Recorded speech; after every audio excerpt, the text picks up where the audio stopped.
பெரியபாளையம் அருகே அரியப்பாக்கம் ஸ்ரீ ருக்மணி சத்யபாமா சமேத ஸ்ரீ வேணுகோபால சுவாமி திருக்கோவில் கும்பாபிஷேக விழாவில் திரளான பக்தர்கள் பங்கேற்று சுவாமி தரிசனம்.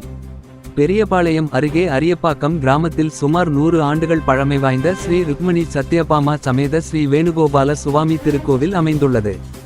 இக்கோவிலை கிராம மக்கள் பங்களிப்புடன் சீரமைத்து கும்பாபிஷேக விழா விமர்சையாக நடைபெற்றது.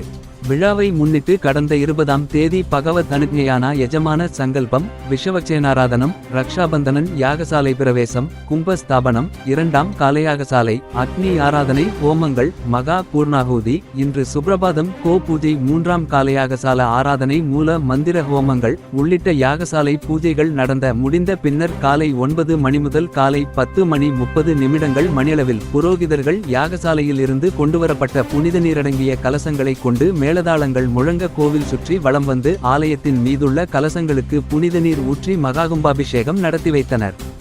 இதில் கலந்து கொண்ட திரளான பக்தர்கள் மீது புனித நீர் தெளிக்கப்பட்டது. இதனையடுத்து மூலவருக்கு சிறப்பபிஷேகம் நடத்தி வைத்து மகாதீபாராதனை காண்பிக்கப்பட்டது.